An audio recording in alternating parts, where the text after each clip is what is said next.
Welcome to Bemidji Area Chamber of Commerce's Meet the Candidates series, which consists of videos interviewing mayoral candidates running for the candidacy of mayor in the upcoming local primary election. I'm Abby Randall, Executive Director of the Bemidji Area Chamber and your host of this interview. I am here representing the Bemidji Area Chamber and not affiliated or to endorse any person, entity, or organization other than the Bemidji Area Chamber of Commerce.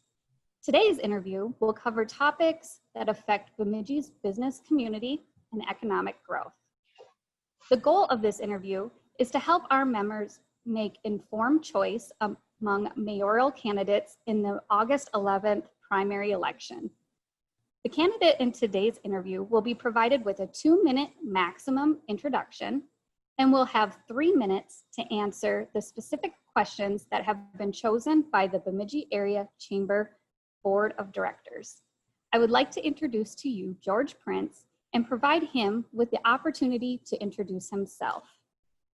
Hello, I'm George Prince, and I hope to be your next mayor. Thanks to the chamber members and to Abby for putting this together. Appreciate that. As many of you know, I'm the Chief Financial Officer here at La Valley Industries and also a part owner.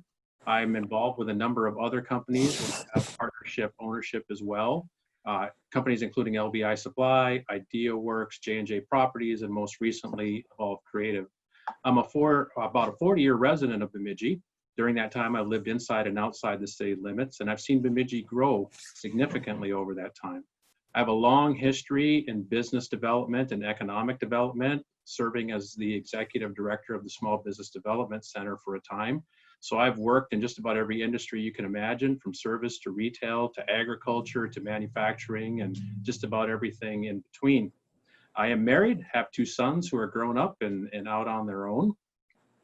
When I start thinking about Bemidji, I recognize fully that we need a thriving business community for our community to be successful. Our business community provides significant tax dollars and tax base to our city. It provides employment for all of our citizens. And in order for our city to be healthy, we need a strong and vibrant and prosperous business community. In order for the business community to be able to prosper and thrive, it needs a stable city. It needs a strong financial city, and it needs one that's very much pro-business, one that is invested in that partnership that exists naturally between business and the city. So should I be fortunate to be elected mayor, and should I be fortunate enough to earn your vote, I want you to know that I'm committed to that partnership and making sure that the city does its part to support you in your entrepreneurship and business ownership venture. I would like to begin the interview question period and remind our candidate that you will have 3 minutes to respond to each question with a 2-minute warning. My timer will start at the end of each question. So here's question 1. What do you consider the single most critical issue the city is facing, and how do you propose to resolve it? Well, no doubt we have a host of issues facing our city, but I'm always going to go back and say I think our single biggest issue is the poverty that exists within our city limits. We have approximately 27% of our population living in poverty. Our median household income in the city is a little over $34,000. And that's before we get to the people who are working multiple jobs and living just above the poverty line. So when we have that much poverty in our city, it creates a lot of other dynamics. For one, we have far less disposable income to support things like the Sanford Center and local businesses and other such endeavors because people just don't have the disposable income. We see a lot of renters because folks aren't able to get to the point where they can have home ownership. So that has some impact on our neighborhoods and on the overall economy of our town. Typically, when you see high poverty, you're also going to see increased levels of crime, chemical dependency, homelessness, because those are all the things that you see associated with poverty. Now, how do we combat that? How do we move forward? Well, we need to create pathways out of poverty for people. And the first thing is we need to diversify our economy. We need to be able to bring more industry to Bemidji, more manufacturing, more high technology based businesses that can provide better employment opportunities for people and start to raise some of those wages that our people are earning and also to improve the overall economic health of the city. We need to continue to partner with organizations like MI2, Bemidji State, and Northwest Tech to continue to train our people resources, right, our human capital, to be able to bring additional programs to improve skills. And some of those improvement in skills also need to be soft skills, just basic skills like communication and timeliness and those types of things, in addition to technical skills. So I look forward to trying to find ways to continue those partnerships. I also think we need to really look at bringing additional resources to combat homelessness, chemical dependency, and crime. You know, our city sells liquor licenses, our city sells alcohol, and often we don't really want to get engaged in that battle directly. And I think the city has an obligation to its citizens and also to the business community to take an active role, whether that's strengthening our law enforcement department, providing direct resources to homelessness providers, and coming up with community programs where it's partnered with law enforcement to help create a more stable and safe community. Question 2. What do you feel the city's role is in attracting more industry and businesses? So I believe the city has a very key role in doing that. You know, Bemidji needs to be business friendly. We have to have the welcome mat out for businesses. So when we're looking to attract new business to town, we want to target and be proactive of the types of businesses that we want here. Those that can diversify our economy, those that can add to our tax base, those that are going to be responsible corporate citizens when they come to town. And we've seen sometimes different things that have come into town that have charged up a bunch of charges and disappeared, right? So when we bring things to town, that's not what we want. We also have a very important role in growing existing business and supporting the business that is here in the community. These are our citizens. They've made investment in our community, and we want to partner and help them grow any way that we can.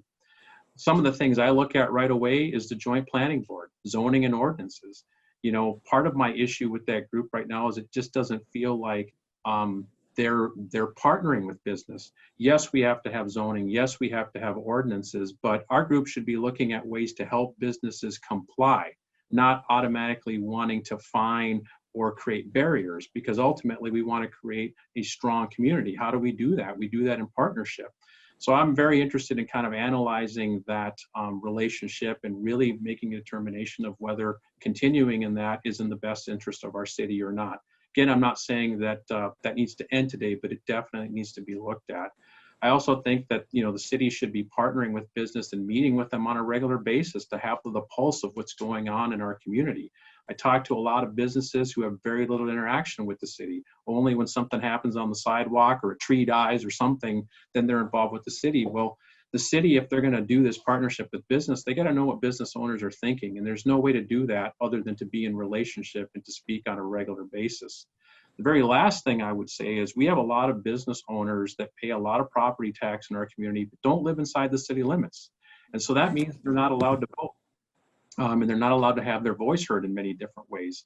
I really have a high interest in seeing if there's a way that we can create an advisory council to the mayor or to the city council that would be comprised of business owners, and in that way have some direct voice into the city council as an advisory group that can attend city council meetings and have direct input, which would be a two-way street for the city to keep a tab on what's going on in our community business-wise, and for business owners to bring forth issues they're concerned about.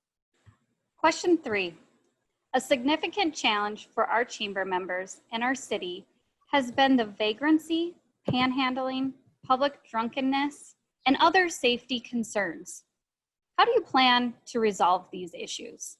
Well, these are very complex issues, and I think when we think about them, we have to think about a holistic approach because it's complex and multi-layered. You know, as I stated before, I think a lot of this stems from poverty. So making a proactive push to finding pathways out of poverty for people is a key step when you're looking at these things. Also have to think about our law enforcement capacity. You know, we have less than 30 Bemidji police officers that are required to police our community 24 hours a day, 7 days a week, 365 days a year. That's not a lot of resources. So I do believe that there's an opportunity to create some community partnerships with law enforcement, whether it's crime watches or things like this to help supplement law enforcement. But we might also have to look at trying to grow that group in different ways because that's not a lot of resources to deploy.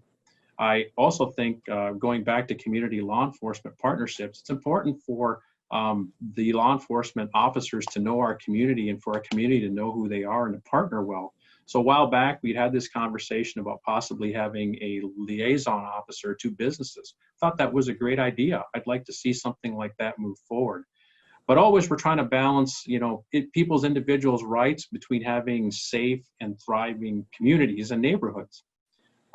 So in that vein, I think about, again, resources for homelessness, because right now the wolf is kind of our primary resource. At 8 o'clock in the morning, it ends, and especially where they're going in the winter, it's 20 below out. Where do people go? They go to where it's warm. They go to the library, for example. They go to local businesses, and we've seen the issues that come from that. So I have some interest in seeing whether or not we can get some day programs going to potentially help those folks. And then we all know that in Bemidji, we've been kind of suffering from resources for mental health counseling, for drug abuse counseling, and for alcoholism. So I have an interest in the city being very proactive and trying to find those resources for people when they're ready to make a change and want to seek improvement. One last thing I want to say too is that we're kind of focused on some of these more vagrancy type crimes, but we've had serious crime in our cities too. I've spoken to citizens who have seen drug deals going down, armed robberies, drive-by shootings. And so again, that goes back to trying to strengthen our law enforcement, because certainly the vagrancy crimes can be very disruptive, but serious crime really has the ability to destroy our city. Thank you. Question 4. The Sanford Center is an important asset for Bemidji. What goals do you have for the Sanford Center, and how will you hold VenueWorks accountable for those goals? Well, obviously the Sanford Center has had its financial challenges for quite some time. When I think about the Sanford Center, I really think about addressing it in 4 different ways. The first is looking at the business model. The business model of entertainment as it's currently laid out at the Sanford Center is challenging, because if you get too close to Grand Rapids, people break off and they go to the deck. If you get too close to Foston, people break off and they go to Grand Forks. You get too close to Winnipeg, people are going there. So when you look at where we're trying to draw people from, it's some of the poorest cities and counties in the state of Minnesota with not a lot of disposable income. So I think we have to really look hard at that business model and see if there are other niches and revenue streams that we can tap into, whether they're more business related, whether they're more civic related. And we're also monitoring what's going to happen with COVID-19, because that's changing kind of the whole face of trade shows and different things. So I'm very interested in trying to put together a task force that could kind of brainstorm through some of these things and see if we can come up with a little bit different business model for the center. The next thing is I want to evaluate the management team. VenueWorks has managed that building for us for 10 years, and we're still not where we want to be. In business, when you have a management team that hasn't hit its goals in 10 years, you have to analyze that and see whether or not they should continue. So I'm not here to say, hey, VenueWorks shouldn't be that group, but I think we owe an honest and open evaluation of how they've operated the center and whether we want them to continue or potentially take it on directly as a city. When we start thinking about capital improvements over there, it's kind of scary, because we should be spending $750,000 a year in capital improvements on top of the $450,000 to $500,000 operating deficit. That's a lot of money that the city has to put into the center. On the flip side of that is we spent $68 million to build it. So if you don't spend the money to keep it up and to maintain it and to make it an important part of our community, it's going to start falling apart. And the city has buildings that are examples of that, like the Nielsen Reese Arena. Go in there. When you don't take care of your assets, that's what happens. So we might be forced to look at a hospitality tax or possibly a sales tax to help fund this. But I know that the business community and our citizens are not going to support that unless we look at the operations and we look at the management team. Because if we're going to have additional taxes, they want confidence that we're spending that money wisely and that we're not being wasteful and not looking at other options. Well, that concludes today's interview. We want to thank our members for watching, and please check out our website, www.bemidji.org, for all of the mayoral interviews in this series, as well as other relevant local election information. Remember to vote in the upcoming primary election on Tuesday, August 11th. Thank you.